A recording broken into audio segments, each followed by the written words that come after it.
Normalement, c'est bon, on est en live. Bonjour, bonjour, la team Wen, c'est Buty. Donc, on se retrouve comme prévu aujourd'hui, donc 17 h, pour un super format, le premier d'une série. On en rediscutera. Donc, en tout cas, on va parler macro aujourd'hui. On va faire un bon point macro. Et pour ça, je serai accompagné de Smart, qui sera là pour gérer l'interview avec moi. Et Salut l'équipe, salut Beauty. Salut. Et surtout, Crypto Ailleurs qui nous a fait l'amitié d'être présent aujourd'hui, justement, pour nous parler de tout ça. Comment tu vas? Écoute, très bien, merci. C'est un plaisir, tout simplement. Voilà. Eh ben, Plaisir écoute, partagé ailleurs. exactement. Exactement. J'espère que vous nous entendez bien. Alors, techniquement, c'est tout nouveau, mais on est en live à la fois sur YouTube et sur X. Donc, on va voir si tout ça se passe bien. C'est un peu nouveau. On va expérimenter ça en live avec vous. Sur Twitter, ça a l'air d'aller. Je vois le macaron live. J'ai pas testé le son. J'espère que c'est bon. Et sur YouTube, Sur on est YouTube, en... j'ai vu le macaron live aussi. Ah bah nickel, super. Eh ben merci d'avoir checké. Nickel. Donc on va essayer de gérer le chat des deux côtés. On va voir ce que ça donne, si c'est gérable ou pas. Je pense qu'on va tenter le coup. Et puis on va démarrer, hein. Donc comment ça va se passer? Ben, on va passer un petit peu de temps quand même au début, vu que c'est le premier format sur Wen pour CryptoWire. On va tâcher de le présenter un petit peu, de découvrir un petit peu son parcours, ce qu'il fait au quotidien. Et ça nous aidera juste à mieux contextualiser ce qu'il a à nous apporter, parce que justement, dans la deuxième partie, qui sera la plus grosse, on va surtout parler macro. Justement, il nous a préparé un super point hyper bien structuré sur l'environnement macro. On va aller voir plein de choses. Donc on va y aller. Et un grand merci à toi, en tout cas, d'être présent avec nous. Je te le redis, mais c'est vraiment, vraiment agréable de t'avoir ici. Ok, alors peut-être juste pour commencer, pour des gens en fait qui sont arrivés directement dans la crypto sans passer par la finance traditionnelle, tout ce qui est macro et microéconomie, c'est un peu compliqué pour quelqu'un qui est un peu novice. Je vais essayer de toujours vulgariser au mieux que je peux. Ok, eh ben super. Super. N'hésitez pas, que ce soit sur le chat YouTube ou le chat Twitter, n'hésitez pas à nous poser vos questions, à interagir avec CryptoWire. Il sera un plaisir de répondre à tout ça. Si j'ai la Et réponse. bien entendu, bien entendu, il ne bullshitera pas. Et Green Velvet me confirme, le son, l'image sont impeccables sur X, donc on peut y aller. Ah ben génial, génial. J'ai rien sur YouTube pour l'instant, mais oui, j'ai le chat qui s'affiche. Ok, eh ben let's go. On va commencer justement par s'intéresser à toi et surtout ton parcours. Donc tu peux nous présenter un petit peu, voilà, ton parcours. Qu'est-ce qui t'a amené au crypto? De quel univers tu viens? Bien sûr. Alors moi, j'ai eu un cursus donc scolaire à Genève, donc je suis en Suisse. J'ai fait ma scolarité normale. Après, je suis parti en fait à l'université en droit, où j'ai fait en fait 2 ans de droit, mais j'ai vu que finalement, ce n'était pas pour moi parce que je m'embêtais tout simplement. Ouais, Et du coup, j'avais des amis qui étaient en économie.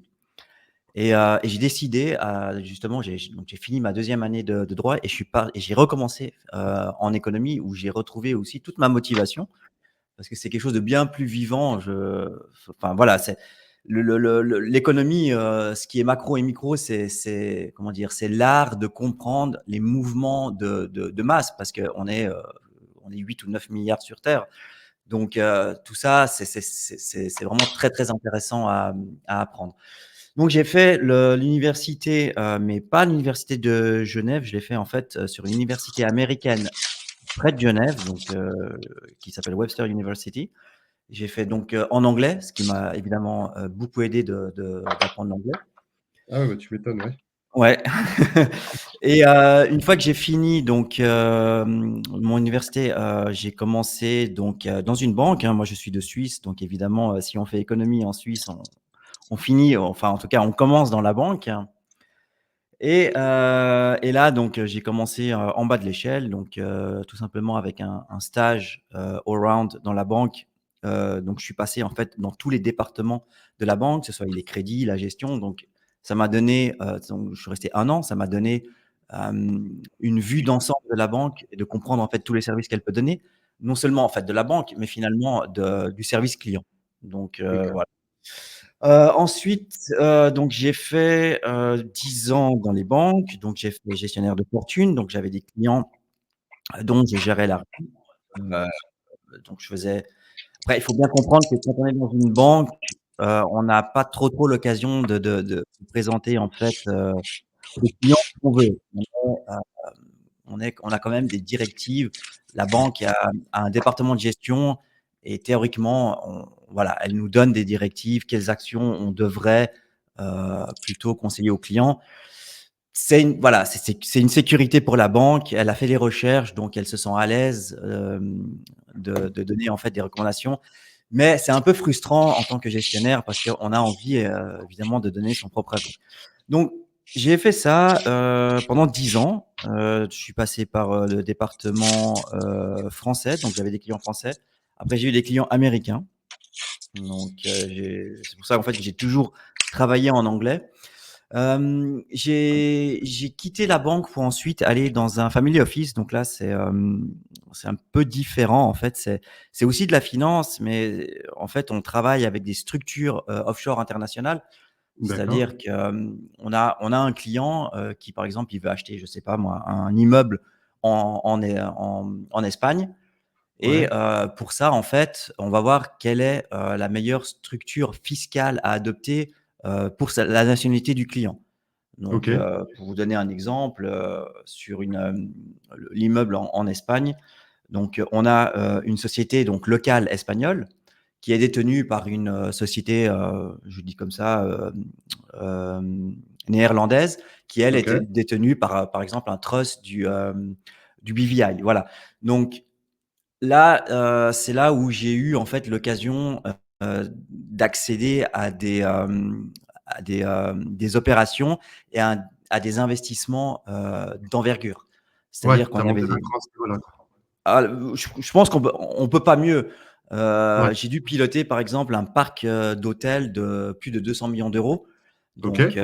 Oh, ouais, non, mais on a les clients d'un family office, voilà, je veux dire, il y a quelques milliardaires à l'intérieur. Donc mmh.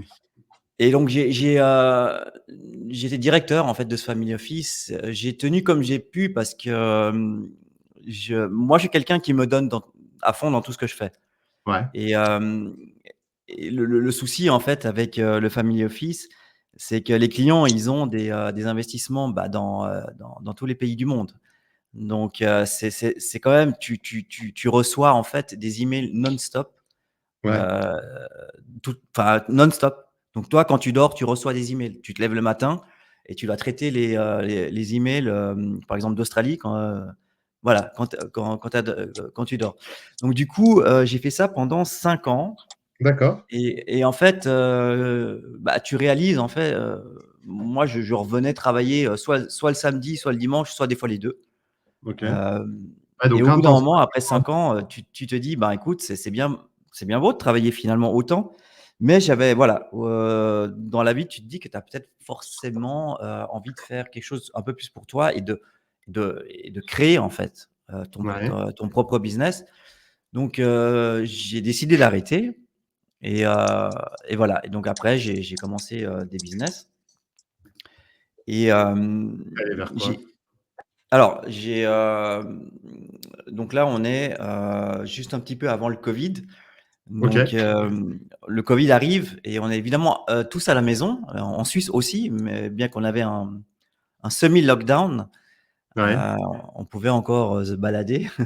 Et moi, ce que j'ai fait, j'ai appris le SEO. Donc c'est le, je sais pas si vous savez, mais c'est Référencement naturel?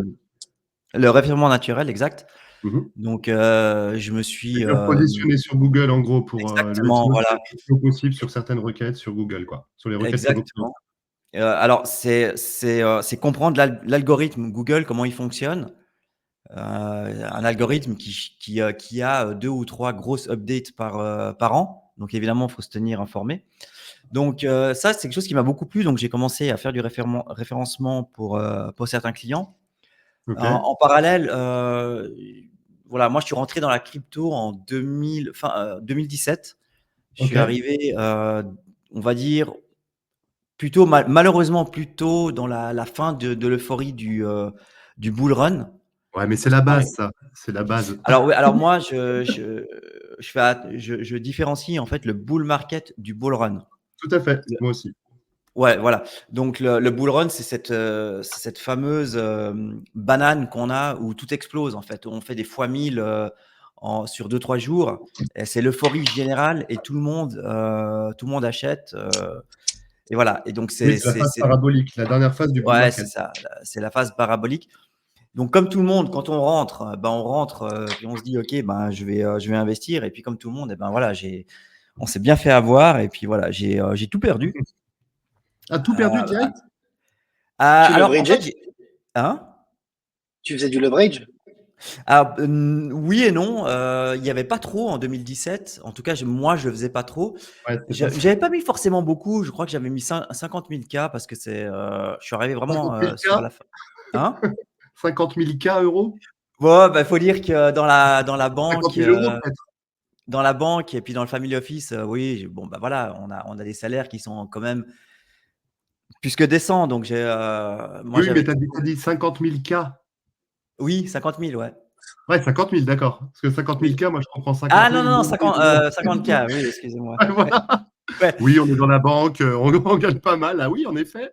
Ouais, ouais, non, non, mais j'ai eu de la chance d'avoir des bons salaires. J'ai eu la chance de bien profiter aussi, de faire des belles vacances, en Côte d'Azur et compagnie. Mais au bout d'un moment, il faut économiser pour construire. Et, Ouais. en fait, c'est vrai qu'on rentre et puis, on n'a pas envie de vendre et on se dit: «Ça va remonter, ça va remonter». Oui. Alors dans des marchés traditionnels, ça va pas à zéro et donc, ça on a le temps en fait de se refaire, mais dans les cryptos, pour peu, bah, je me suis fait laminer et puis c'est parti à zéro quoi. Parce que moi Ouais, puis à cette j'aime le époque, risque. il y avait pas encore, enfin, on savait pas trop s'il y avait allait avoir des altes qui allaient se relever, etc., Ouais, quoi.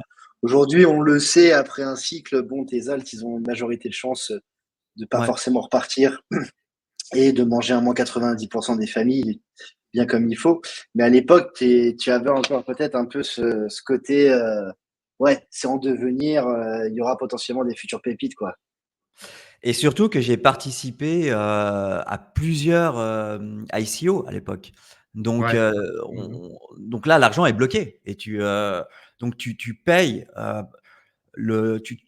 tu payes en fait l'ICO en 2017, en sachant que le token ne sort pas tout de suite et que finalement tous les tokens des ICO, je les ai reçus en complet bear market. Alors, j'ai eu la chance, c'est que moi j'ai participé à l'ICO fin 2017 de Swissborg. Mmh. Et donc j'avais reçu les tokens, je sais plus quand, mais quelques mois après. Et donc en fait, pour dire la vérité, ça m'a refroidi quand même cette histoire. Donc j'ai pris un peu de distance. Ouais. Par contre, je tradais toujours les actions, obligations, enfin, je veux dire, je gérais mon argent, hein, parce que c'était quand même mon métier à la base, donc je faisais ça. Heu, Finalement, les cryptos, c'est gérer son argent, mais avec beaucoup plus de risques. Oui. Et donc j'ai pris un peu de recul, donc j'ai carrément, j'ai coupé X, enfin à l'époque Twitter.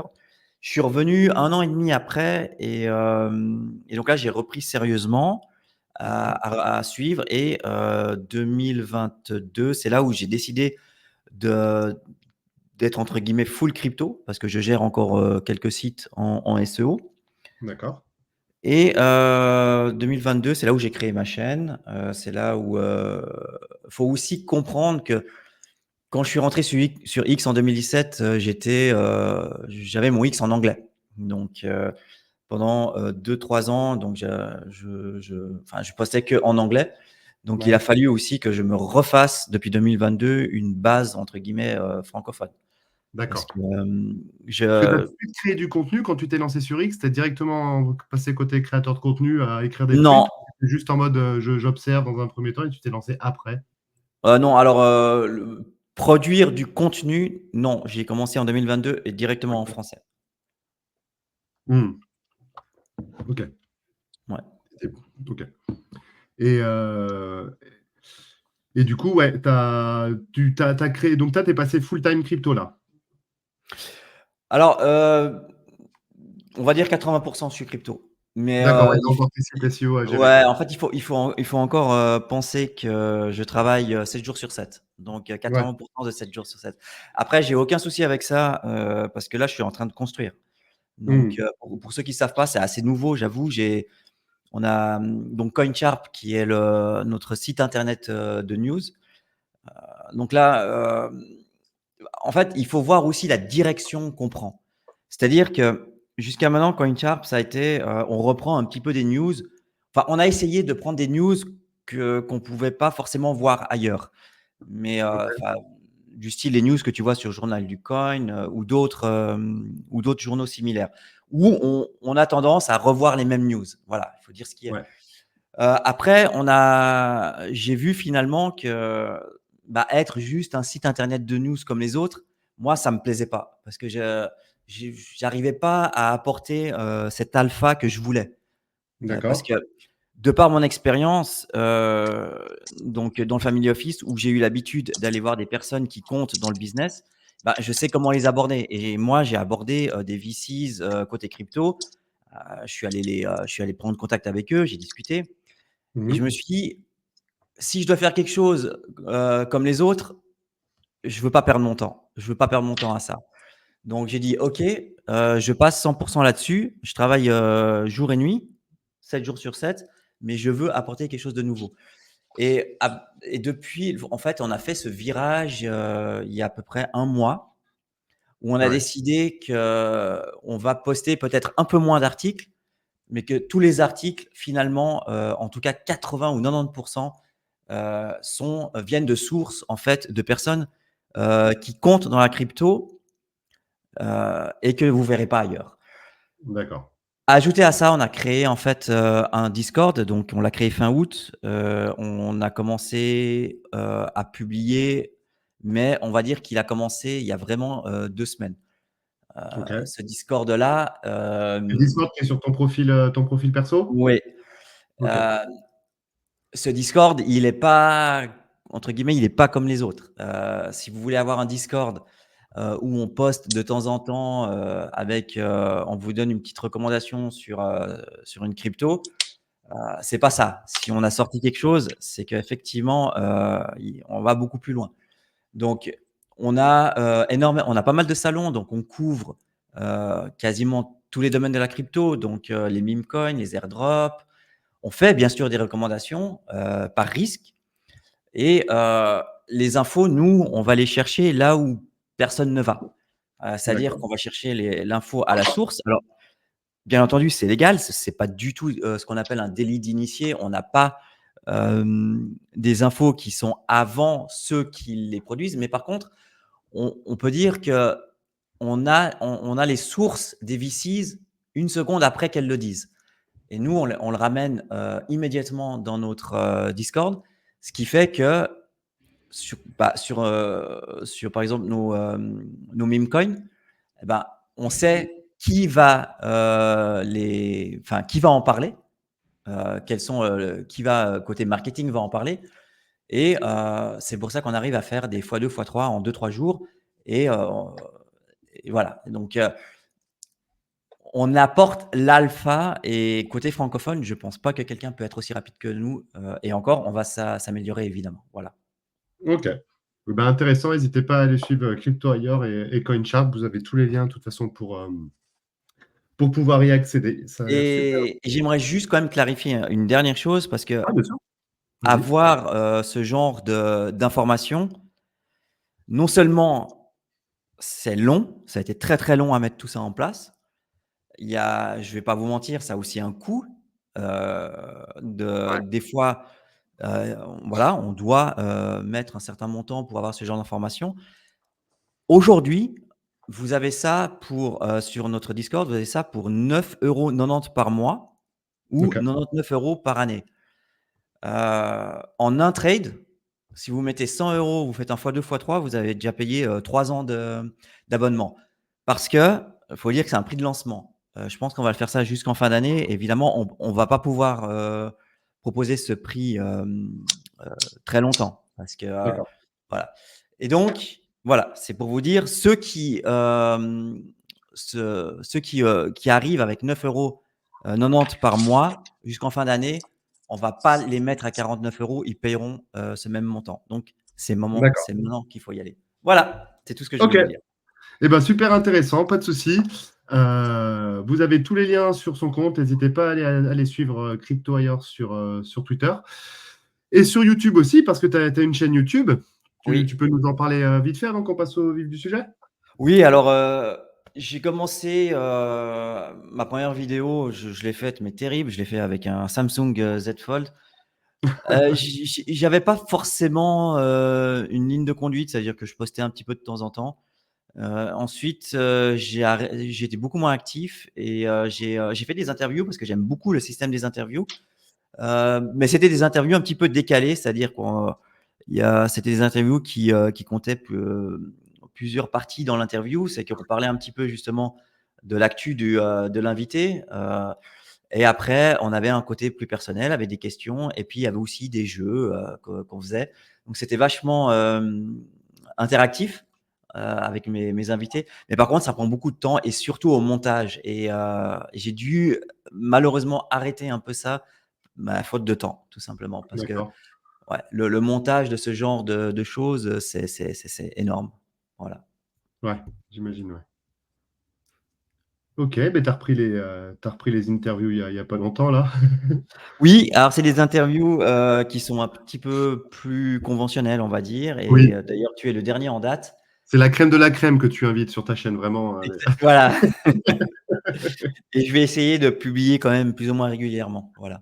Yes. Eh ben, écoute, parfait. Merci en tout cas pour ta présentation. Ça permet un petit peu, ben, vu que tu vas intervenir régulièrement. Donc oui, ce format, on va vous trouver, on cook avec Cryptoyeur pour vous trouver un nom sympa. Ce format reviendra tous les 15 jours sur Wen. Donc, on va tâcher de les sanctuariser les lundis à 17, mais bon, on vous tiendra au courant dans tous les cas sur Wen. Vous avez le Twitter sur lequel on annonce tous les lives. Et chaque semaine, on vous publie le planning de la semaine. Donc, techniquement, en nous suivant sur Twitter, vous avez toutes les infos pour avoir tous les lives. Là, regardez, ben, vous avez celui de cette semaine qu'on a sorti. On annonce tout dessus. Donc voilà. Et pour info, tous les formats qu'on fait sont réupload sur notre chaîne YouTube. Donc n'hésitez pas aussi à aller vous abonner sur YouTube pour voir tous les lives qu'on a fait et que vous ne pourrez pas retrouver sur YouTube, sur Twitter parce que ça se supprime au fur et à mesure. On peut les mettre en avant sur YouTube avec un résumé, avec du contenu, etc. qu'on peut apporter en plus. Donc on réupload tout là-bas. Donc voilà pour le côté promo, entre guillemets, mais aussi pour vous dire ce qu'on fait de tous les lives qu'on fait avec nos intervenants. Eh bien, allez, on va passer donc à la deuxième partie. Donc là, on va parler macro parce que justement, ton format qu'on retrouve tous les 15 jours, eh ben, ça va être sur la macro. Et Voilà. tu nous as préparé une petite présentation. Oui. Et c'est super appréciable parce qu'il y a beaucoup de live, beaucoup de paroles dites. Mais c'est bien s'il y a un petit support pour allier l'écrit à l'oral. Ouais. Donc, hop, normalement, tu es affiché à l'écran. Alors, en préambule, Oui, la macro se fait principalement du côté US. Pourquoi? Parce que ça reste l'économie la plus grande au monde, mais surtout, ça drive énormément les mouvements. C'est-à-dire que si Wall Street descend, eh ben, il y a 90% de chances que les autres bourses descendent. C'est ouais, en général pourquoi on va parler la plupart du temps des marchés US, mais il y a aussi d'autres, ponctuellement, il y a d'autres marchés qui peuvent expliquer aussi la macro et donc il faut aussi en parler. Voilà. Comme ouais. on l'a Alors, vu avec le Japon le mois dernier, la fin ou en c'est août. ça. Et d'ailleurs, je vais aussi en parler cette fois. Donc, du coup, cette semaine, donc, ça va être un peu la semaine de l'emploi. Là, vous voyez un petit peu l'agenda. Donc, aujourd'hui, faut savoir que, en fait, la Fed, si vous voulez, c'est l'instance américaine. Donc, c'est Powell, c'est son représentant. Et c'est là qui donne un petit peu le ton de l'économie, de ce qui se passe, peut-être comment ils vont agir. Donc, c'est évidemment vous avez des millions et des millions et des millions de personnes voilà, qui écoutent ce genre de discours et les gestionnaires prennent évidemment les décisions d'investissement en fonction de ça. Voilà pourquoi, une fois par semaine, il y a des réajustements de portefeuille et c'est ce qui fait, entre guillemets, marcher et puis fonctionner les bourses.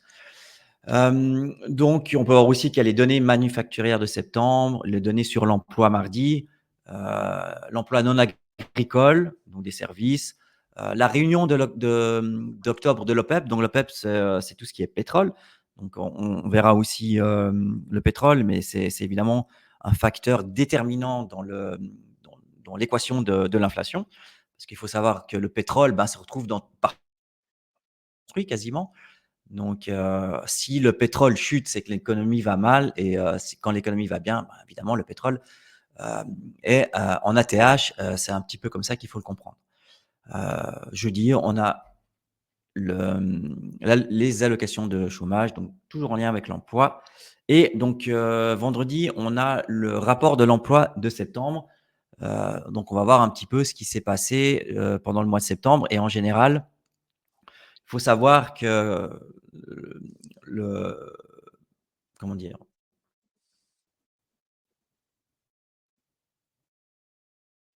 Non, c'est tout en fait. J'allais dire quelque chose, mais j'ai pas besoin. Voilà.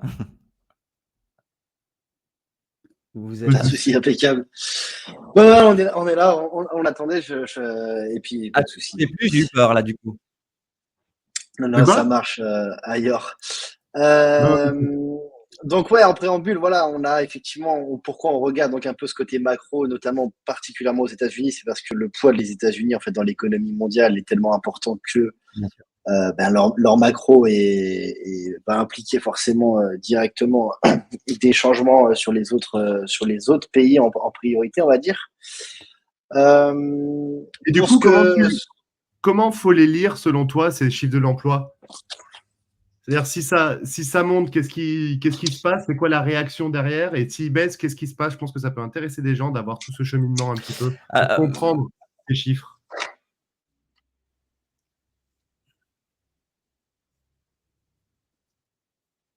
ailleurs, Ailleurs? t'es là? alors, c'est pas si simple parce que quand on a un chiffre, alors en fait, ça dépend de la période où on est. Euh, D'accord. des fois, il faut comprendre que en bourse, des mauvaises nouvelles peuvent être des bonnes nouvelles et des bonnes nouvelles peuvent être des mauvaises nouvelles. Là, on est dans un. Parce que alors, en deux mots, on a eu le Covid qui a fait, en fait, fait en fait, que tous les produits sont montés et ont fait monter l'inflation. Donc, la Fed n'a pas forcément beaucoup d'outils pour combattre ça. Donc, ils ont monté les taux directeurs. Donc, ce qui fait que, par exemple, les hypothèques coûtent cher, enfin, tout coûte plus cher pour essayer de ralentir l'économie parce que, en fait, si vous voulez, la croissance, ils veulent maîtriser une croissance annuelle de 2%. Et là, on était plutôt sur des 5%. Donc, quand on est dans une période où justement on veut, en période de baisse des taux, c'est que l'économie, on veut qu'elle revienne à un niveau. Donc, pour ça, il faut la faire baisser. Donc, si l'économie est trop forte, en fait, ils vont pas vouloir, la Fed ne va pas vouloir baisser les taux trop vite. Et donc, il y aura moins d'argent injecté sur le marché. Et donc, on peut arriver à une sorte de récession. Voilà. Donc, c'est un petit peu, ça dépend de la période. Mais aujourd'hui, si par exemple, le, les chiffres et les actions ne vont pas forcément monter. Et a priori, les autres actifs à risque, comme le Bitcoin. Donc, Mmh. ça dépend dans quelle période on est. Voilà. D'accord. Donc là, si l'emploi augmente, s'il s'avère que l'emploi augmente et qu'il est le chômage, pardon, désolé. Imaginons que le chiffre du chômage, il est pas bon en Oui. septembre, vendredi. C'est-à-dire qu'il est supérieur aux attentes. Quel va être l'impact? Ah ben, ça va être une bonne nouvelle. Ouais, ça va être, en fait, ça Voilà. va plutôt être une bonne nouvelle pour les marchés. Justement, ouais, explique ce La Fed cheminement-là, va c'est devoir intéressant justement. baisser les taux rapidement. Pardon? Je dis justement, explique cette mécanique, pourquoi c'est bullish Oui. d'avoir un chômage qui augmente justement?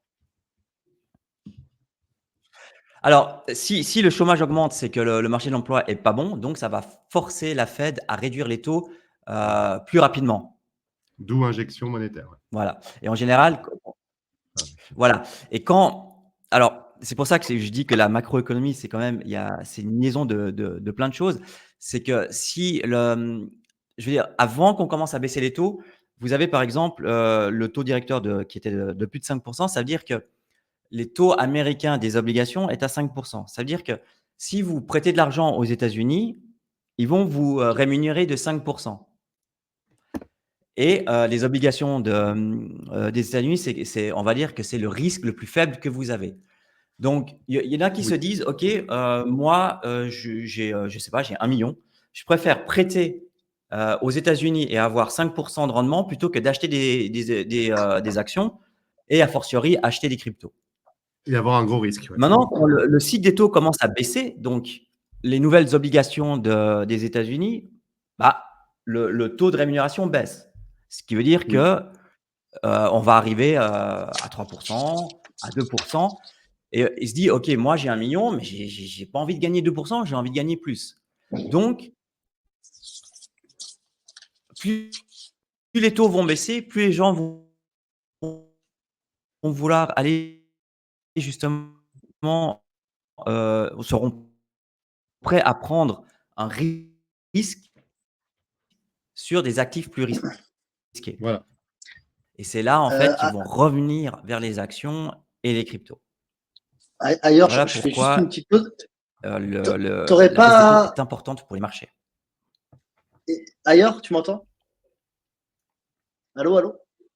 Ouais, difficilement pour dire la vérité. Ouais, est-ce que tu te serais pas éloigné de ta box ou un truc? On te reçoit beaucoup moins bien, à moins que ce soit que moi, Beauty. Non, non, ouais, ouais, tu bugs un petit peu. N'hésitez pas à nous dire aussi dans le chat si vous entendez quand même correctement. Mais ouais, il y avait un petit bug, ouais. Mmh, ouais, non, moi ça a l'air d'aller. OK. Là, ça a l'air d'aller.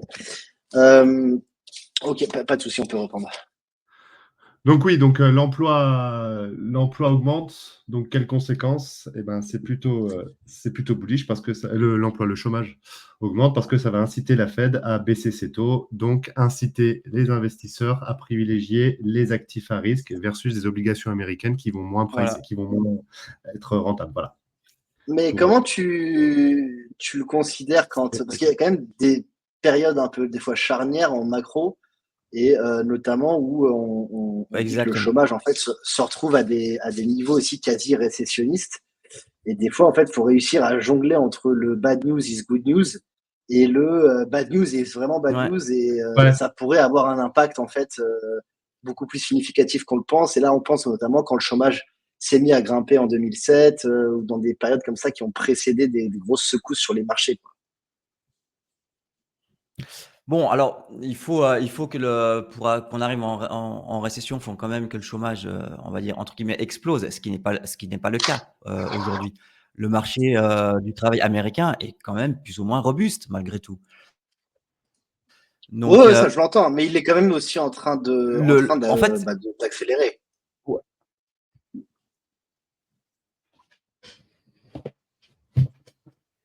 oui. Après, faut aussi voir qu'aujourd'hui, ce qui concerne le marché américain, en fait, il y a pas de bad news, good news. Il y a que du good mmh, news. C'est-à-dire que si le chômage est plus fort que prévu, on va quand même la Fed va quand même baisser les taux, mais elle va le baisser peut-être de 50 points de base plutôt que de 25. À l'inverse, ouais. si le chômage est, un peu meilleur qu'attendu, eh ben, ils baisseront, mais que de 0,25. Donc c'est vraiment mais moi je le prends comme ça vient et c'est vrai qu'actuellement, c'est comme ça que ça marche. Ok, merci pour Je- pour la je- réponse. Je vous ai Là, qu'est-ce perdu. que tu nous affiches là? On peut dérouler hein, sur le Fear and Grid.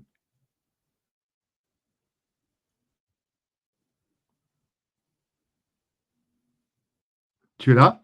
Ailleurs,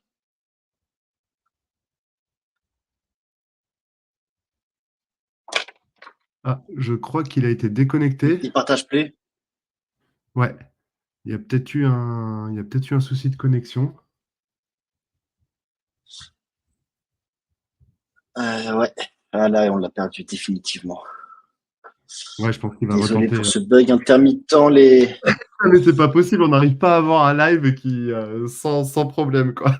Pourtant, pour une fois, j'ai l'impression que notre audio, il est impeccable en termes de Mais qualité. oui, mais oui, mais oui.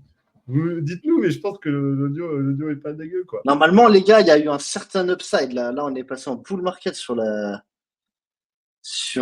logiciel de montage là. Ouais, ouais. J'utilise un nouveau truc, on va voir ce que ça va donner, hein. Donc, tac, hop. Ah, il revient, mais on l'affichera. Là, t'es pas affiché, t'inquiète pas. Mais il semble revenir. Est-ce que tu nous entends? Peut-être pas encore. N'hésitez pas si vous avez des questions justement sur le lien entre chômage et les taux d'intérêt, enfin les réactions éventuelles de la Fed après. N'hésitez pas en tout cas à poser toutes ces questions. Si vous êtes de passage aussi sur le live, mettez-nous un petit like, ça aide beaucoup. Tiens, on s'en met un d'ailleurs, nous tous.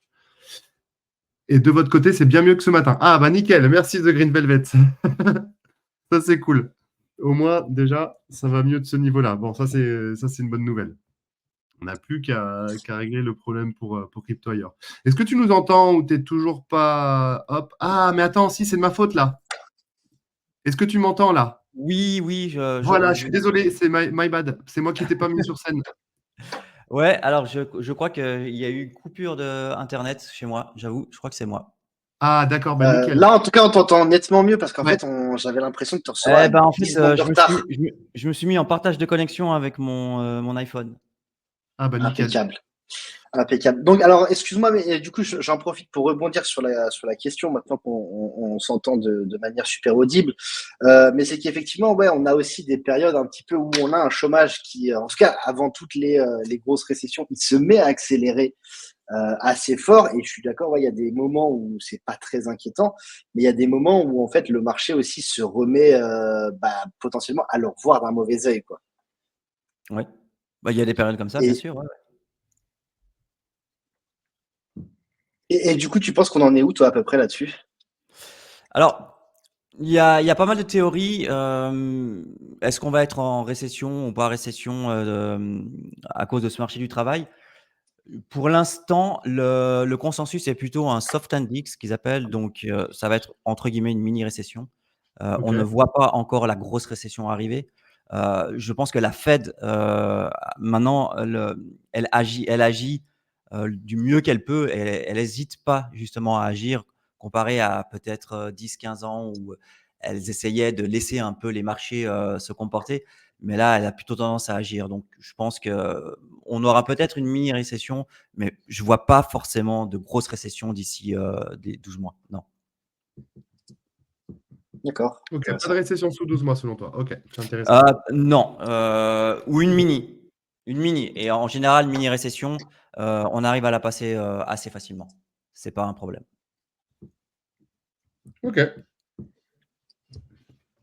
Bon, bah au moins, c'est rassurant pour l'économie. Bah, le problème, c'est que malheureusement, les banques centrales maintenant, elles agissent, justement pour que les marchés, résistent. Donc, enfin, je dis malheureusement, mais, à quel prix? Ils injectent tellement d'argent que je sais la récession, la grosse récession que tout le monde attend, dans quelques années, elle risque d'arriver, mais pour l'instant, non. Bah, elle est plus ou moins inéluctable, quoi.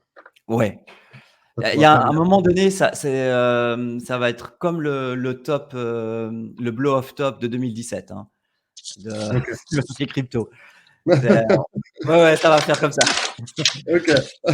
On va être Mais pas là. à 12 mois, voire à 1 an et demi, non, je pense pas qu'il y aura de gros problèmes côté récession. Non. Ok. Et est-ce que tu peux tu peux reprendre ta présentation du coup? Oui, mais je crois que, il faut l'afficher. Ouais, ouais, ouais. Tu me dis quand tu es Ouais, là et je l'affiche. Moi, je suis prêt. présenter le. Il faut que je la Ouais, faut que tu la je présentes, la ouais. Faut que présente. je l'affiche à Alors, nouveau. partager l'écran. Et après, je te mets en scène. Voilà. Ok, let's go. Allez, bah, je te laisse. Voilà. C'est bon. Donc, je pense que vous connaissez le Fear and Greed Index du Bitcoin. Et ben là, on a le Fear and Greed Index de CNN, donc des marchés traditionnels. Donc, on est quand même assez haut. Et puis, Ah, ouais, on est quand même assez haut. Pourquoi c'est intéressant? C'est parce qu'on va voir après la corrélation justement du Bitcoin avec les bourses américaines. Donc, on s'approche quand même gentiment de l'extrême grid. Donc, on est dans une période où les bourses peuvent continuer à s'accélérer. Et en général, on va arriver dans l'extrême grid où les gens vont dire, OK, ça ne peut plus baisser, ça ne peut que monter. Et c'est à ce moment-là que ça chute. Et en général, ça chute assez violemment. ouais. Alors, ça, c'est donc la corrélation entre le S&P 500. Donc, le S&P 500, c'est l'indice de 500 sociétés américaines. Donc, c'est pour moi la plus représentative des indices américains. Donc, on peut voir que Ah oui, ça marche, OK. Donc, on peut voir ici que la corrélation, ça fait depuis mon Dieu, j'ai pas ça fait depuis déjà quelques mois qu'on arrive quand même à avoir une bonne corrélation avec le Bitcoin. Maintenant, le S&P 500 a fait un ATH, le Bitcoin n'a pas refait d'ATH depuis, mars. Ouais. Pourquoi? Alors je pense que non, ce sera pour plus tard. Alors, fait intéressant, du cycle de réduction des taux. Donc, j'ai vu ça, bah, aujourd'hui. Donc, on est dans la période actuelle où la Fed est le plus en retard, sur sa décision de réduire les taux de ces 30 dernières années. Ah, intéressant. Ouais. Donc, corollaire à ça, c'est-à-dire que la Fed va devoir, baisser ses taux, plus vite pour équilibrer justement, Quand heu quand tu dis en retard, pardon, excuse-moi de t'interrompre, c'est par rapport à quelle métrique? Par rapport à l'inflation? c'est par rapport aux indicateurs économiques. Alors, je peux pas vous dire, de quoi est composé, il y en a énormément. Ouais, Mais en d'accord. en général, c'est tous ces indicateurs, y compris la récession et compagnie. Donc Ok. ils sont en retard, c'est-à-dire qu'en fait, ils ont et ça, on le sait, hein, ils ont beaucoup attendu, avant de baisser les taux et donc maintenant, est-ce qu'ils n'ont pas trop attendu? C'est un petit peu aussi la question que le marché se pose et donc en prévision de ça et ben, je pense qu'effectivement, ils vont devoir baisser un peu plus rapidement. Donc pour le mois de septembre, ils ont réduit de 0,5 Ouais. et le consensus, en fait, dit qu'ils vont devoir baisser encore 2 fois, 0,5. Donc on serait encore 1 de baisse avant la fin de l'année. C'est un petit peu ce qui se dit, vers les analystes.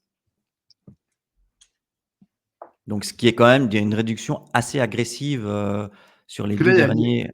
Ouais. il y a combien de FOMC là? D'ici la fin de Il en l'année? reste Il en 2. reste deux, Ah, novembre et donc décembre, il reste. 0,5 à chaque fois? Alors c'est ce que beaucoup d'analystes pensent. Exact, C'est massif.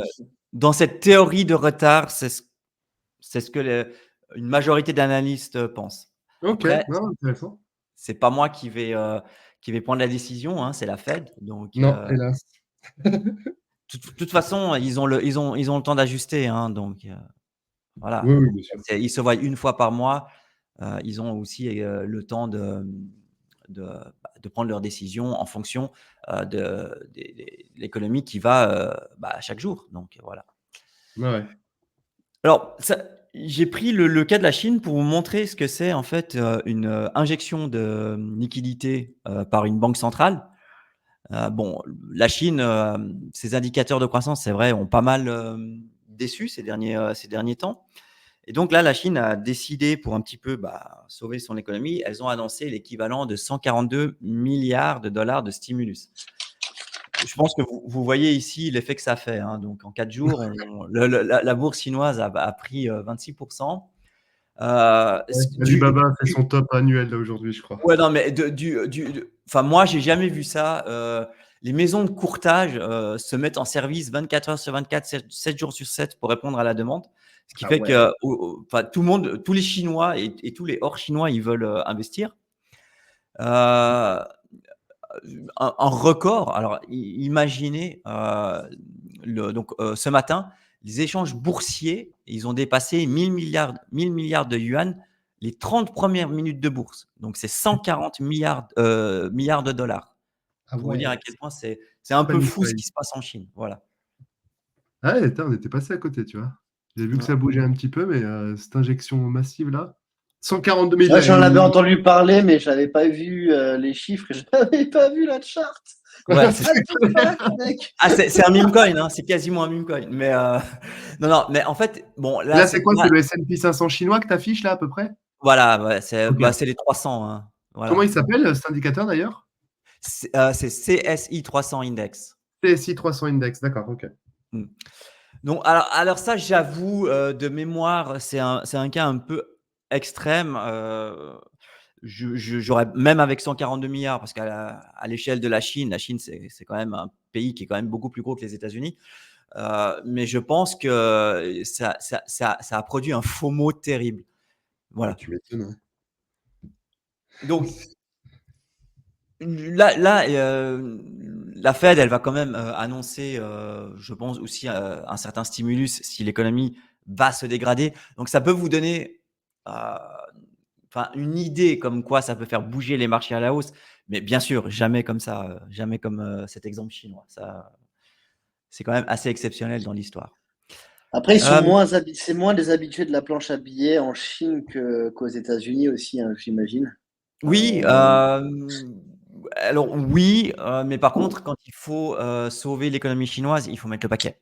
Ça, Bien sûr, ça, faut ils mettre sont le paquet. capables de le faire, hein. Mais ce que je Ouais. veux dire, c'est plus un peu dans le sens, est-ce que c'est pas comme une drogue et plus tu l'utilises, moins elle a d'effet, quoi. Alors, je pense qu'effectivement, aux États-Unis, comme je l'ai dit tout à l'heure, la Fed, elle est là pour finalement sauver les marchés. Donc, maintenant, on s'attend à ce que la Fed agisse et que finalement, bah voilà, on se dit, ok, bah je vais pas vendre parce que la Fed, elle est là. En Chine, c'est vrai que on n'est pas encore à ce stade et comment dire, et l'équivalent de la Fed n'agit pas autant et peut-être que ça explique cette amplitude. Mais qui sait, peut-être qu'à l'avenir, la Chine va devoir peut-être aussi faire ça de plus en plus et on va revenir à une sorte de normalité, effectivement. Pourquoi pas? Est-ce qu'il n'y a pas le risque, alors c'est peut-être stupide, mais qu'il y ait un déversement un petit peu, qu'il y ait une rotation des actions américaines vers chinoises avec cette annonce-là? Alors, Est-ce qu'il peut y avoir un il y a eu ça, parce que pour prendre 26%, c'est pas que les Chinois. Donc, non, Ah, non, il y voilà. a des gestionnaires. Après, il faut aussi voir dans quelle proportion. C'est-à-dire que en général, les gros gestionnaires comme les banques ou les BlackRock et compagnie, oui, ils vont allouer un certain pourcentage sur certains marchés en particulier. Mais par Hmm. exemple, pour donner un ordre de grandeur, dans un mandat géré par la banque pour des clients, sur 100% des investissements, ils vont peut-être mettre que, on va dire, 2 ou 3%, voire 4% sur des actions chinoises. D'accord, ouais. Donc, ouais, Impact donc limité. voilà, donc il faut aussi ramener ça en proportion. Et quand j'étais Hmm. d'ailleurs dans les banques, la Chine, on était plutôt sur du 2 ou 3% sur les 100% d'un mandat géré. Ok, intéressant. Voilà. Le Japon, c'est vrai que c'est toujours un risque. Donc là, vous voyez cette mèche, comme tu l'as dit plus tôt, Smart. Il y a encore un peu de risque de ce carry trade. Alors, juste en 2 mots, c'est-à-dire que les taux directeurs du Japon sont restés très très longtemps à zéro, ce qui fait que beaucoup d'Américains, mais pas seulement, hein, enfin le monde entier, pouvaient emprunter gratuitement de l'argent en yens. Ils empruntaient des yens, ils transformaient ça en dollars si c'était américain, en francs suisses si c'était des Suisses, et avec ça, ils achetaient des actifs un petit peu plus risqués. comme le Bitcoin ou comme les actions, ce qui permettait d'avoir un levier d'emprunt supplémentaire. Et tout d'un coup, le début août, la banque du Japon, elle a dit, écoutez, nous, on monte les taux de 0,25%. Alors évidemment, c'était un cataclysme planétaire. Les gens, ils se sont dit, ah mince, du coup, je peux plus emprunter gratuitement, entre guillemets. Et ce que j'ai emprunté, ça va s'augmenter. Donc, il y a eu ce 5 août, beaucoup d'actifs à risque qui ont été vendus. C'est-à-dire que ils ont dû vendre ces actifs pour rembourser en fait une partie, voire la totalité de leurs prêts en yens. Voilà. Et Mmh. donc, on n'est toujours pas sorti de cette affaire. Donc, le Japon, si elle décide de continuer à augmenter les taux, je pense que ça va un peu freiner. Je dis pas que on va pas avoir des mèches comme ça parce que le marché, il est au courant, donc il a le temps depuis début août de se préparer, de réduire petit à petit en fait son risque, mais ça pourrait quand même freiner un petit peu le marché, voire lorsque la Banque du Japon va déclarer sa hausse des taux, avoir un peu de turbulence sur les marchés. Mais je ne pense pas dans cette amplitude qu'on a eu début août. Vous êtes toujours là, les gars? Ouais, bien sûr, c'est Yes. super OK. intéressant. Il y a pas On de est à des fond. questions. OK. Voilà, Ah donc non, je on reviens. on laisse le master parler, hein. Ouais. Donc je reviens un petit peu. Donc S&P ATH, le Dow Jones ATH, le DAX, donc plusieurs indices européens aussi ont fait des ATH.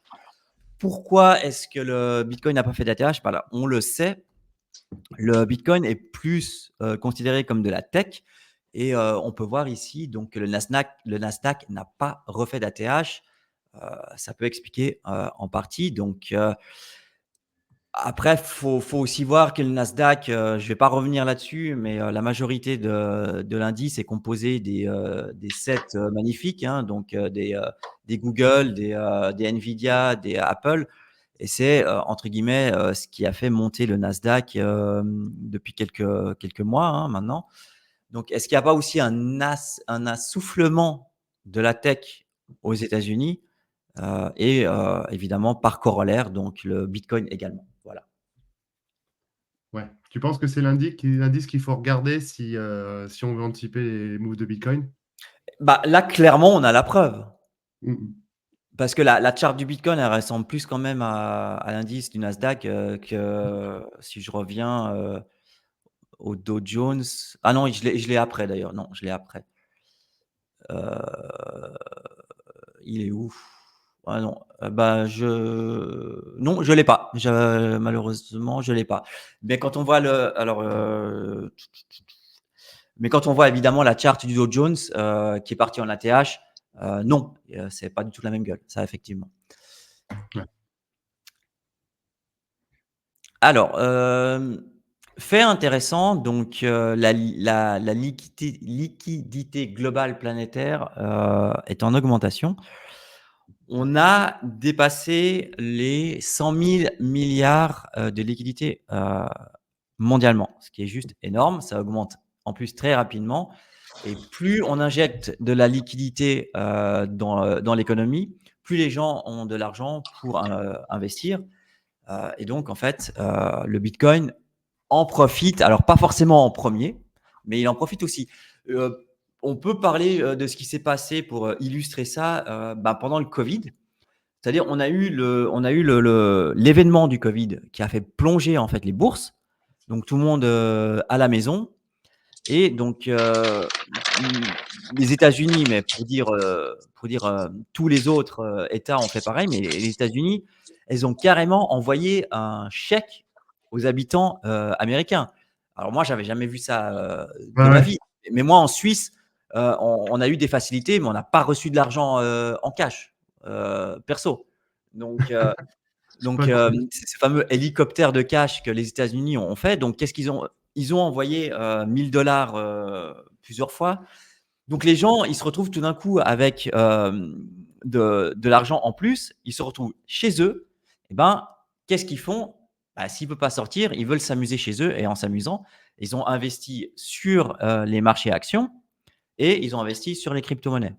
Donc, c'est ça qui a fait, malheureusement, j'ai pas la charte, mais c'est ce qui a fait ce Black Swan où tout a chuté et finalement, tout a recommencé quasiment en V, en forme de V, la reprise, pour remonter et venir à des plus hauts. Donc, pourquoi aussi la liquidité explique les ATH des bourses actuellement, malgré que finalement l'économie n'est pas forcément au top. Voilà. Alors, l'or, ça c'était aussi un petit clin d'œil dans le monde de la crypto qui dit finalement que le Bitcoin c'est l'or numérique et puis que c'est mieux que l'or. Eh ben, cette année, pas du tout. Voilà. Donc, l'or a fait un ATH. Il a quand même bien progressé. Donc, alors, on attribue plus ça au gouvernement qui achète de l'or en prévision d'une possible récession. Et on sait que les Chinois, par contre, la Chine achète énormément d'or. C'est ce qui a, à mon avis, soutenu le cours de l'or jusqu'à maintenant. Mais je ne pense pas que ce soit les retail qui achètent de l'or, entre guillemets. C'est mon avis. D'accord, donc toi, c'est les instituts qui accumulent là. Ouais, je pense plutôt que c'est les États. Ouais. Ok. Alors, on va dire, il y a les États parce que c'est eux qui ont le plus d'argent. Donc, forcément, si elles veulent acheter, quand elles achètent des protections, elles achètent en masse. Donc, c'est pour moi la raison principale qui a fait en fait s'accélérer l'or. Après, il y a également les banques qui ont des clients et les gestionnaires, vous savez, depuis 20 ans, ils disent la même chose, hein. Quand il y a de l'incertitude sur les marchés, il faut acheter de l'or. Voilà. Donc, ils conseillent ça aux clients parce que la banque dit à ses gestionnaires, il faut conseiller l'or. Et après, les clients aussi achètent de l'or. Donc, c'est la deuxième couche qui fait, pour moi, qui a soutenu l'or. Mais je pense pas du tout que les gars en crypto achètent de l'or entre eux. Ça, je pense pas. Ah bah ça. Ouais. Il doit y en avoir certains qui se hedgent au lieu d'utiliser du SDT, ils se hedgent sur du Pax Gold ou peut-être des choses comme ça. Ouais, c'est minime. moi, ça me viendrait pas à l'idée entre nous, mais peut-être que. Alors, peut-être. Il va falloir me prouver, en tout cas. Ça, il va falloir me le prouver. C'est-à-dire Il faut me ramener des gars qui me disent oui, moi je me suis couvert avec de l'or, quelqu'un qui est en crypto, quoi. Voilà. Ah non, mais j'ai pas de Alors, source précise, hein, c'est Trust Me Bro. Hein? J'ai pas de source Ouais. précise. Je me suis dit, ça peut être ceux qui se sont récemment, les derniers mois, qui se sont hedge ou qui ont mis un petit peu de pack G pour stocker de la liquidité. Au final, c'était pas déconnant, quoi. C'est pas déconnant, mais à mon Qu'est-ce qu'ils ont avis, fait, je ne sais pas. je les vois quand même plus se mettre en USDT. Oui, bien sûr, bien sûr. Oula, ça doit être minime comme. Alors le pétrole, comme je dis, donc c'est vraiment un indicateur qui est quand même très très important, tout simplement parce que quasiment tout ce qu'on produit dans les téléphones, les claviers de vos ordinateurs sont faits à base de pétrole. Donc, quand on pense, en tout cas quand l'économie ralentit et qu'on pense qu'il y a une récession possible, petite ou grande, hein, donc en fait le pétrole a tendance justement à descendre parce que la demande ralentit. Ouais. Et ce qui fait, de fait, aide aussi l'inflation à baisser. Voilà. Donc ça, en fait, si on regarde le pétrole, explique aussi pourquoi l'inflation baisse. Et plus l'inflation baisse, et plus on va éviter évidemment une récession. Bien sûr. Voilà.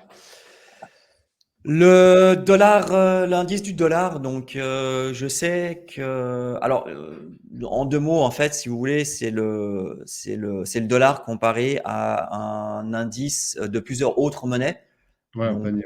il y a la Chine, il y a l'euro. Est-ce que moi je regarde ça? Je vais être honnête, non. D'accord.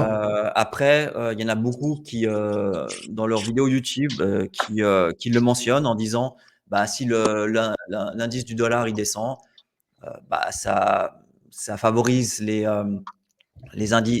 actifs à risque comme les actions et le Bitcoin. Historiquement, ça l'a pas toujours fait. Après, là, on est à un niveau effectivement des 100. qui est assez critique, hein, on peut le voir ici. Donc, effectivement, si on casse l'essence, ça peut accélérer à la baisse et ça peut évidemment euh, conforter les gens à se dire, eh ben, je vais rentrer dans les actifs risqués et ça va, on va dire, profiter au Bitcoin plutôt par conviction que par autre chose. Voilà. Ouais. Ok. Alors, on est fin septembre, on a aussi la saison des résultats donc dans les bourses qui commence. Pourquoi? Tout simplement, c'est là qu'on va regarder un petit peu. Donc, en fait, si vous voulez, la saison des résultats, c'est tous les 3 mois, les sociétés qui soient dans le CAC 40, qui soient dans le Nasdaq, puisqu'elles sont dans un indice, ont l'obligation de présenter trimestriellement, donc tous les 3 mois, leurs chiffres, tout simplement. Donc, si vous voulez, tous les 3 mois, les analystes font des prévisions sur les sociétés. Par exemple, ils disent, Apple, ils pensent qu'ils vont vendre pour 60 milliards pour ce trimestre. Et en fait, ça donne un benchmark. Et quand les sociétés, elles publient leurs résultats, on va dire que là, par exemple, Apple, elle sort un chiffre de 100 milliards comparé à ce que les analystes pensaient de 60 milliards. Eh ben, super, c'est génial. Apple, ça reste les plus forts. Et puis, ça va évidemment augmenter le prix de l'action de Apple parce que tout est bien dans le meilleur des mondes. Donc, au gré des résultats, alors c'est pas société par société qu'on va les voir, mais par exemple, il y a les bancaires, ça va donner justement un petit peu le ton sur l'environnement macroéconomique des banques. Et après, on aura par exemple le secteur de l'IA.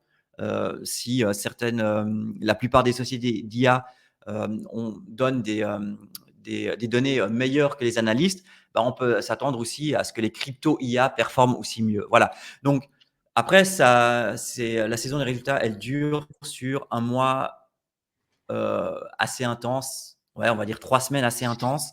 Donc, il y a beaucoup de résultats par jour. Puis après, voilà, il y en a un petit peu moins. Et ceux qui attendent Nvidia, c'est toujours à la fin de la saison des résultats. Voilà. Donc, c'est un petit peu, ça fait bouger les marchés un peu au jour le jour. Et c'est aujourd'hui, c'est en ce moment, ça. non, alors les premiers, ça va être dans quelques jours, hein, en général. C'est les banques qui commencent. Ouais. Ok. C'est les banques qui commencent. Donc, c'est vrai que moi, en tout cas, j'ai toujours suivi la saison des résultats parce que c'est là où on a quand même énormément de données à ingurgiter. Et ça donne quand même le ton sur parce que les sociétés, en fait, ne donnent pas seulement leurs chiffres, mais elles donnent aussi ce qu'elles pensent du futur. Donc, c'est pour ça qu'on arrive des fois à des cas où une société publie de très bons chiffres et pourtant son prix chute de 10% en bourse. C'est parce qu'en fait, elles ont annoncé qu'il y aura des difficultés futures à 3 ou 6 mois à cause je sais pas, de facteurs économiques quelconques. Donc voilà, moi j'aime beaucoup suivre en fait ça, mais ça c'est ma Tu as des sources d'informations qu'on peut aller consulter pour suivre justement cette saison des résultats? Tu vas sur quel site? Alors moi, je suis, moi personnellement, j'ai l'application CNBC côté américain. Autrement, vous avez vos applications françaises. Hein, ça dépend aussi du pays. Après moi, je vais pas aller voir toutes les sociétés qui publient. Donc CNBC, CNN et compagnie, ils vous donnent les majeures en fait par jour. C'est celles qui m'intéressent. Mais moi, CNBC, en fait, j'ai les alertes.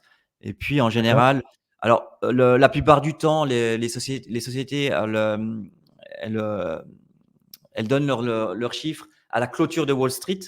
Donc, 16h30, heure locale, 10h, 16h ou 16h30, 10h, 10h30, ça dépend du fuseau horaire, en Europe, chez moi et chez vous, en France.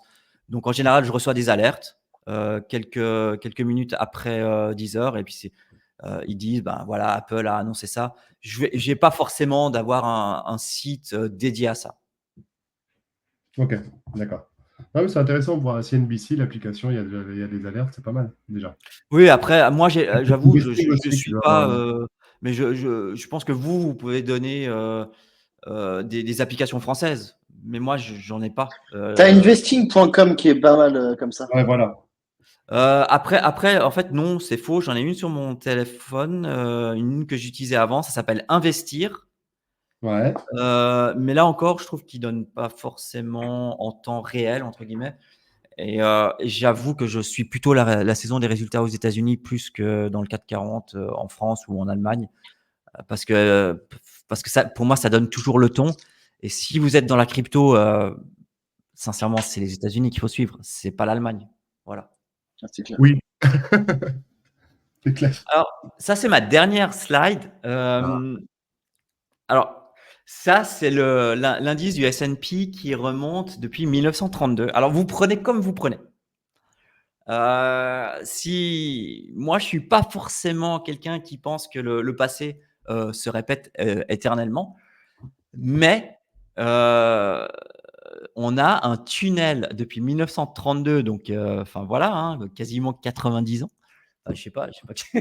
Mais est-ce que ici, on n'atteindrait pas un top comme ici et qu'on devrait d'abord consolider avant de casser un ATH sur les bourses américaines?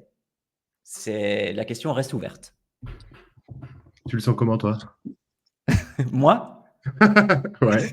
alors déjà, vu à l'échelle du temps, mince, vu à l'échelle du temps, je pense que c'est pas pour demain, mais je pense que ça peut arriver d'ici quelques mois. Mais gardons ça.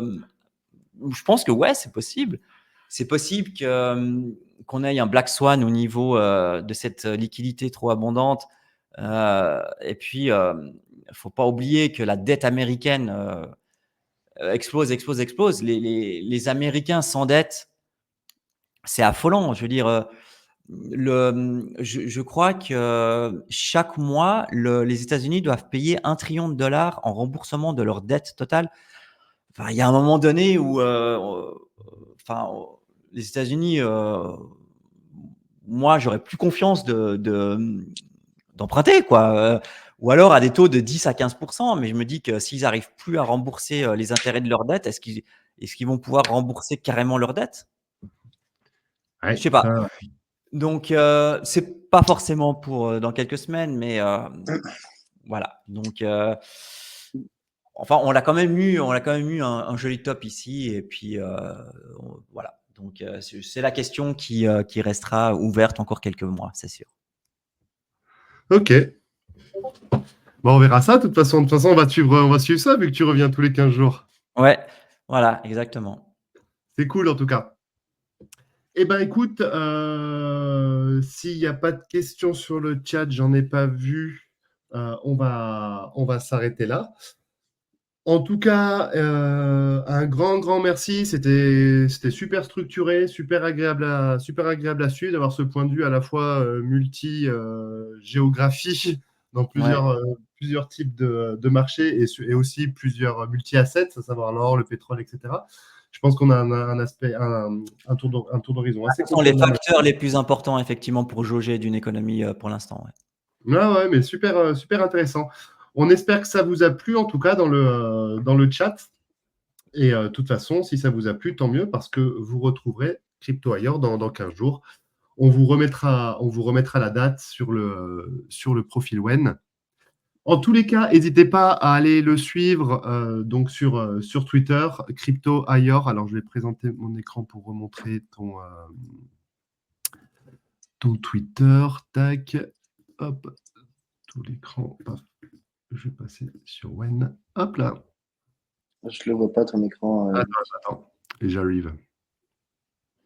Yep. Normalement, c'est bon. Donc, n'hésitez pas à suivre Crypto ailleurs sur Twitter. Je vous affiche son compte, donc Crypto ailleurs tout attaché. À aller consulter CoinSharp, son Discord dont il nous a parlé tout à l'heure, et aussi sa chaîne YouTube. N'hésitez pas à aller suivre tout ça pour lui donner de la force et aussi le remercier d'être venu nous passer, nous donner quelques infos, quelques bonnes infos sur la macro aujourd'hui. Donc, on espère que tout ça vous a plu. J'espère que tu as kiffé aussi Crypto Ailleurs. Ah oui, bien sûr.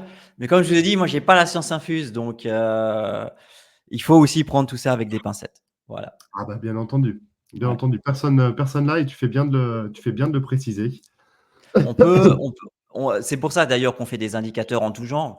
Après, voilà, moi je pense que beaucoup disent actuellement, je sais que je sais que je devrais pas le dire, mais je sais que tout le monde attend un fabuleux bull run d'ici à la fin de l'année. Mais il faut comprendre que l'économie, c'est quelque chose qui est en mouvement et que malheureusement, l'économie aujourd'hui a structurellement changé le marché des cryptos. Dites merci aux ETF qui est en train d'institutionnaliser justement le Bitcoin. Je pense qu'on en reviendra, mais quand un actif se fait institutionnaliser, on l'a vu avec l'or, l'amplitude de ses performances se réduit petit à petit au fil du temps. Clairement, ouais. Et voilà, il faut comprendre que malheureusement, ce ne sera pas toujours des bull runs d'exception. Voilà. Ouais. Au top. Ben écoute, je suis en tout cas très heureux t'avoir reçu avec Buty sur Wen ailleurs et ça va être vraiment pas mal aussi ces petits formats, ces petites updates qu'on va se donner toutes les 2 semaines. Je te rejoins pas mal sur le point que tu citais précédemment et peut-être qu'on essaiera de tourner un peu plus et bien autour de ça sur le prochain épisode si tu le veux.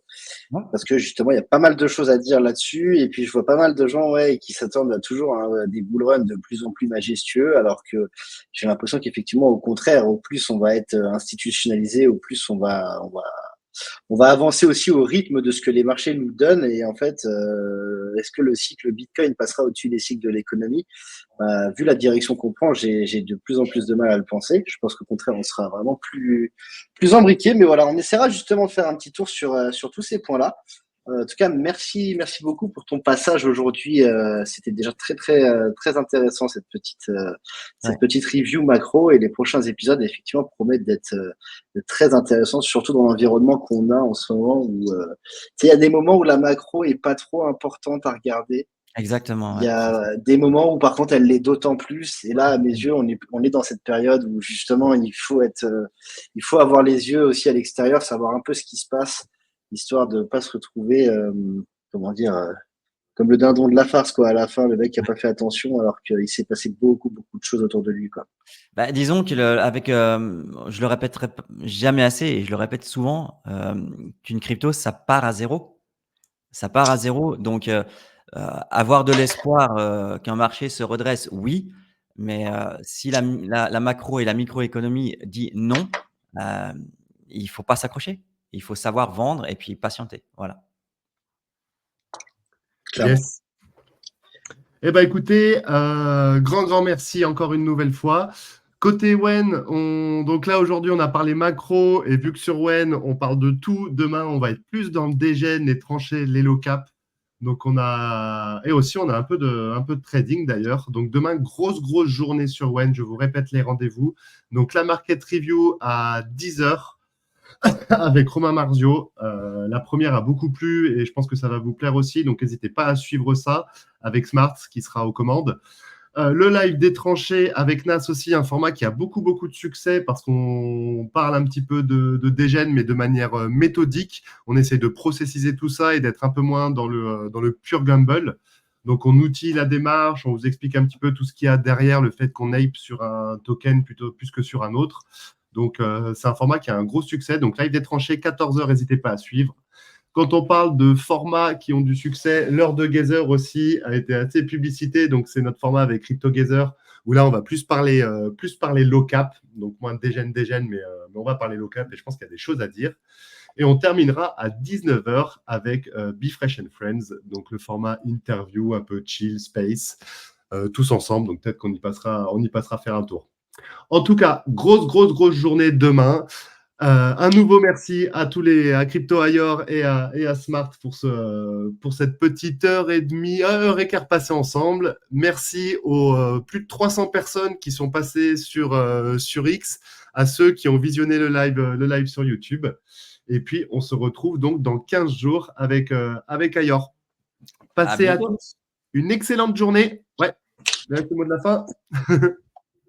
À moi? Ouais, allez, vas-y. Eh ben, écoutez, on se retrouve sur X et partout où vous voulez. À bientôt. Exactement. Et ben, on va boucler là-dessus, nickel. Allez, bonne journée à tous. Prenez bien soin de vous et à très vite sur Wen. Ciao, ciao. Bientôt l'équipe. Ciao, ciao.